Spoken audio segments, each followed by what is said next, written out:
In the Budu family, men were not allowed to move out of their parents' house. They stayed married and brought their wives home. While on the other hand, women were to leave their parents' house once they turned 25. Were men pampered? Were women hated? Why does it have to be like this? When Efua married into the Budu family, she thought the hardest part would be learning everyone's names. She was wrong. The real challenge began the morning after her wedding night. Before the sun had properly stretched, her mother-in-law, Auntie Regina, appeared at her door to wake the newlyweds up. She looked at her husband and asked softly why his mother was there and why the door wasn't locked. Before he could open his mouth to talk, her mother-in-law spoke. Here in this house, bedroom doors are not locked. The couple left the room to start their day. Soon after, Auntie Regina came to the living room holding Efua's bedsheet like evidence from a crime scene. He examined it, turned it, held it to the light. She murmured. Efua, still wrapped in confusion, smiled shyly. That was how Efua learned the first rule of the Budu family. New wives were monitored thoroughly. In the Budu home, nothing escaped inspection. Food was tasted before it reached the table. Too much salt, one aunt would say. Too little love, another would add. Efua's footsteps were tracked. Why did she go to the backyard at 2:17? Why did she laugh while sweeping? Her phone calls were observed. Who was she smiling at?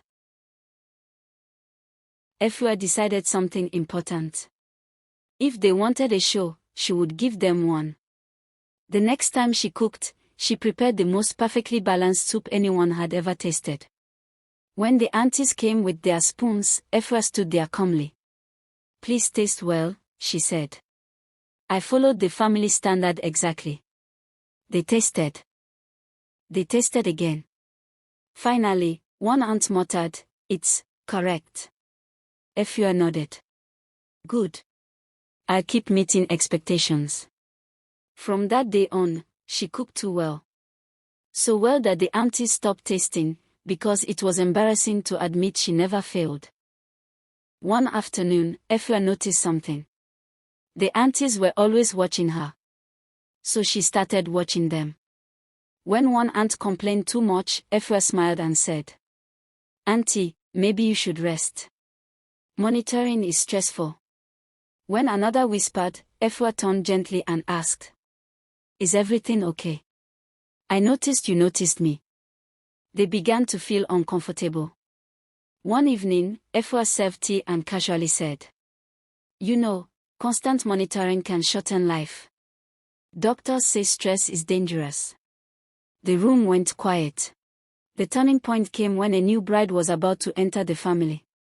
Efua called a family meeting.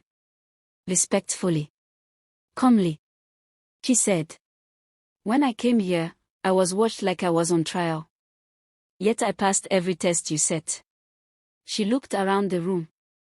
"But ask yourselves, did your monitoring create peace or fear?" No one answered. She continued. "A home should train love, not suspicion. If I survive this, others may not." Her husband stood up beside her. "She's right." That was the first time silence felt loud. From that day, the rules quietly disappeared. No more bedsheet inspections. No more tasting spoons. No more whispers behind doors. When the next bride arrived, she was welcomed with laughter, not judgment. Someone even joked, "Efua has retired us from monitoring duty." Efua smiled.